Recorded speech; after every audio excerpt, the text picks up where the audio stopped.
Jeudi 23 mars 2023, Les récompenses de la fidélité. bienvenue sur votre chaîne, l'aventure dans la parole. Oui, la parole de Dieu nous éclaire, elle nous fortifie et suscite notre foi. Vivons cette journée dans la grâce de Dieu et guidés par son esprit. Nous vous invitons à participer avec nous en cliquant sur le pouce et en vous abonnant, en lisant des commentaires et en partageant le lien avec toutes vos connaissances. Le texte à mémoriser que nous vous invitons à dire avec nous se trouve dans Matthieu chapitre 25, le verset 21. Son maître lui dit : « C'est bien, bon et fidèle serviteur. Tu as été fidèle en peu de choses, je te confierai beaucoup. Entre dans la joie de ton maître. » Nous vous invitons à le redire avec nous. Matthieu chapitre 25, le verset 21. Son maître lui dit : « C'est bien, bon et fidèle serviteur. Tu as été fidèle en peu de choses, je te confierai beaucoup. Entre dans la joie de ton maître. » le salut par la foi et une récompense selon les œuvres. Comment harmoniser ces deux concepts ? Que nous est-il promis ? Et quelle assurance avons-nous de recevoir cette promesse ?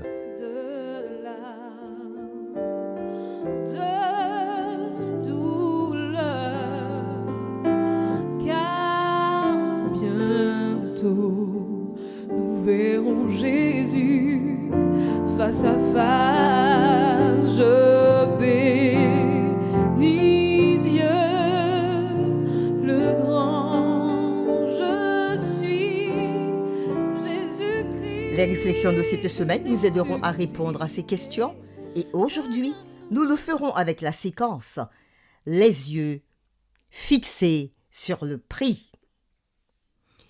Après la conversion de Paul, il se donna pleinement à la cause de Christ.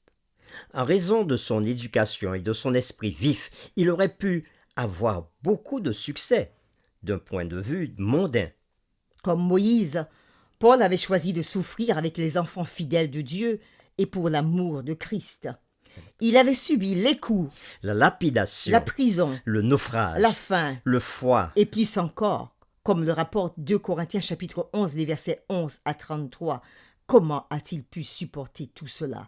Lisons ce qu'il dit lui-même. Oui, Paul dit ceci. 5 fois, j'ai reçu des Juifs 40 coups moins 1. 3 fois, j'ai été battu de verge. 1 fois, j'ai été lapidé. 3 fois, j'ai fait naufrage. J'ai passé 1 jour et 1 nuit dans l'abîme. Fréquemment en voyage, J'ai été en péril sur les fleuves, en péril de la part des brigands, en péril de la part de ceux de ma nation, en péril de la part des païens, en péril dans les villes, en péril dans les déserts, en péril sur la mer. en péril parmi les faux frères. J'ai été dans le travail et dans la peine, exposé à de nombreuses veilles, À la faim et à la soif, à des jeûnes multipliés, au froid et à la nudité. et sans parler d'autre chose. Je suis assiégé chaque jour par les soucis que me donnent toutes les églises. Qui est faible, que je ne sois faible. Qui vient à tomber que je ne brûle? S'il faut se glorifier, c'est de ma faiblesse que je me glorifierai. Dieu, qui est le Père du Seigneur Jésus, et qui est béni éternellement, sait que je ne mens point. À Damas, le gouverneur du roi Arétas faisait garder la ville des Damascéniens pour se saisir de moi. Mais on me descendit par une fenêtre dans une corbeille le long de la muraille, et j'échappai de leurs mains. Fin de la lecture. Oui, vraiment, comment avait-il pu supporter tout cela? Lisons maintenant Romains chapitre 8, le verset 16 à 18, et nous répondrons à la question suivante. En quoi le fait de savoir qu'il était un enfant de Dieu était-il un facteur de sa fidélité ? Il s'agit de l'apôtre Paul. Nous lisons Romains chapitre 8, versets 16 à 18. « Et vous n'avez point reçu un esprit de servitude pour être encore dans la crainte, mais vous avez reçu un esprit d'adoption par lequel nous crions « Abba, Père ». L'Esprit lui-même rend témoignage à notre esprit que nous sommes enfants de Dieu. Or, si nous sommes enfants de Dieu Nous sommes aussi héritiers, héritiers de Dieu. et co-héritiers de Christ. Si toutefois nous souffrons avec lui, afin d'être glorifiés avec lui. J'estime que les souffrances du temps présent ne sauraient être comparées à la gloire à venir qui sera révélée pour nous. Fin de la lecture. Après la lecture de Romains chapitre 8, versets 16 à 18, nous répondons à cette question: en quoi le fait de savoir que Paul était un enfant de Dieu était-il un facteur de sa fidélité? Paul dit que l'Esprit lui-même rend témoignage à notre esprit que nous sommes enfants de Dieu. C'est l'Esprit qui rend ce témoignage pour nous et en nous et nous donne cette assurance. Paul continue et précise que non seulement, comme il le dit au verset 17, nous sommes enfants, mais nous sommes aussi héritiers, héritiers de Dieu et co-héritiers de Christ. Et cette affiliation est faite à une condition. Toujours au verset 17, si toutefois nous souffrons avec lui afin d'être glorifiés avec lui. Remarquons que Dieu ne se plaît pas à nous voir souffrir, mais les souffrances qui nous seront causées viendront par l'abandon du péché, des mauvaises habitudes de vie et de fonctionnement, par les choix de servir Christ et les résistances qui seront en nous et autour de nous, par les persécutions que nous pourrons subir en choisissant de vivre pour le bien et pour Christ. Mais toutes ces choses qui pourraient nous arriver, les souffrances du temps présent, au verset 18, Paul le dit. Oui, Paul estime qu'elles ne sauraient être comparées à la gloire à venir qui sera révélée pour nous. Puissions-nous, comme Paul, développer cette estime réfléchie des situations de souffrance que nous vivrons ou que nous sommes peut-être en train de vivre actuellement.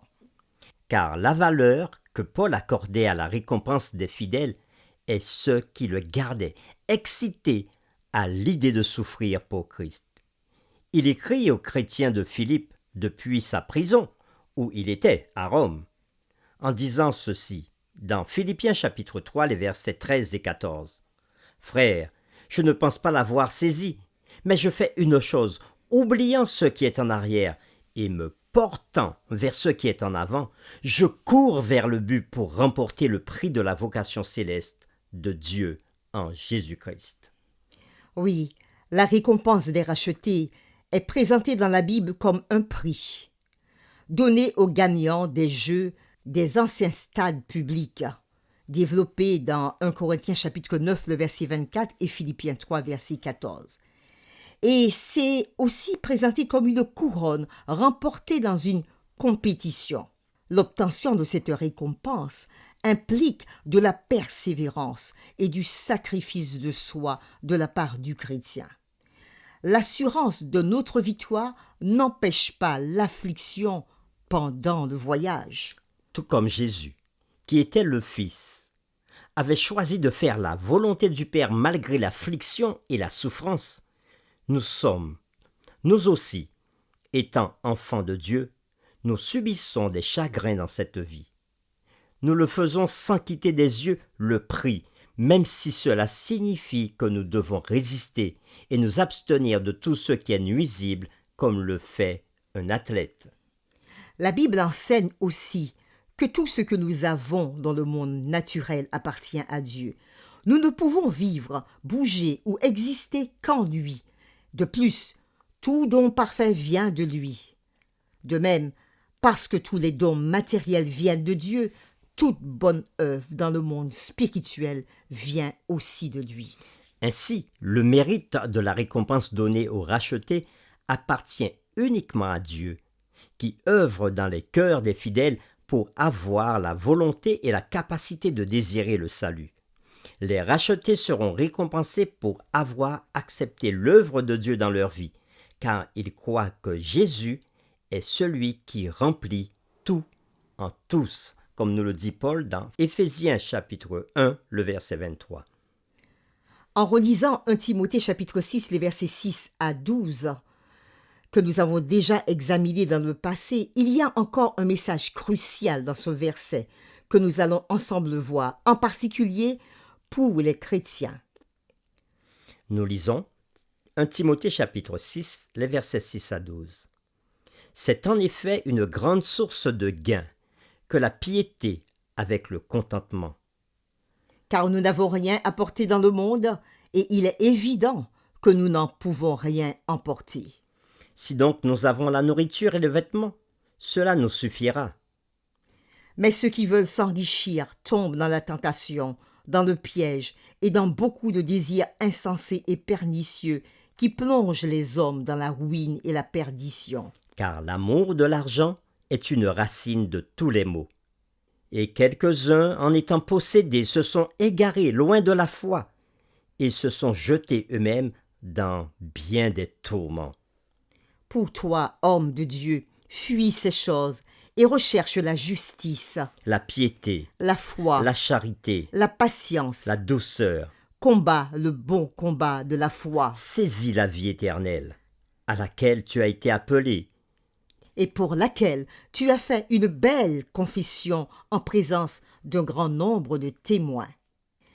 Après cette lecture, quel est le message crucial que nous retrouvons dans ce texte? Du point de vue biblique, la prospérité consiste à avoir ce dont vous avez besoin, quand vous en avez besoin. Ce n'est pas l'accumulation des possessions. La prospérité revendique aussi la promesse de Dieu dans Philippiens chapitre 4, le verset 19 qui dit « Et mon Dieu pourvoira à tous vos besoins selon sa richesse avec gloire en Jésus-Christ. » Enfin, la prospérité consiste à être reconnaissant pour ce que vous avez dans le Seigneur et à lui faire confiance en toutes choses. Dieu ne promet pas à ses enfants qu'ils seront tous riches des biens de ce monde. En effet, il dit que tous ceux qui mènent une vie pieuse souffriront de persécutions. Ce qu'il offre est meilleur que n'importe quelle richesse mondaine. Il dit « Je subviendrai à vos besoins, et où que vous alliez, je serai avec vous. » Puis, à la fin, il donnera à ses fidèles la vraie richesse, la responsabilité et la vie éternelle. Quelle récompense géniale! Pour terminer, méditons sur ces passages que Paul a écrits vers la fin de sa vie dans 2 Timothée chapitre 4, les versets 6 à 8. Il dit Car pour moi, je sers déjà de libation, et le moment de mon départ approche. J'ai combattu le bon combat. « J'ai achevé la course. J'ai gardé la foi. Désormais, la couronne de justice m'est réservée. Le Seigneur, le juste juge, me le donnera dans ce jour-là. Et non seulement à moi, mais encore à tous ceux qui auront aimé son avènement. » Fin de citation.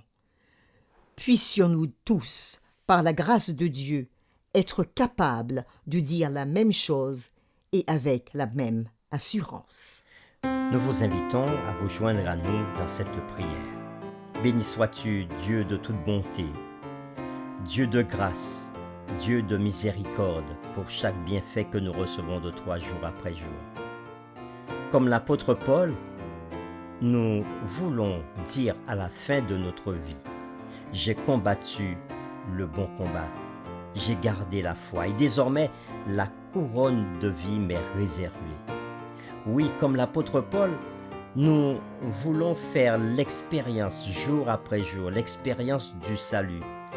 Même si nous devons affronter les difficultés de cette vie, nous voulons te faire confiance au Seigneur pour la nourriture de chaque jour, pour le toit que tu nous donnes, pour les vêtements que tu nous permets d'avoir pour nous habiller.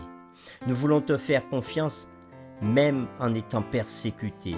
Nous voulons te faire confiance même dans les épreuves face aux perturbations de la nature, provoquées parfois par la main de l'homme. Oui Seigneur, nous voulons rester confiants en toi et croire qu'au jour de ton retour, nous recevrons la récompense que tu as promis aux élus.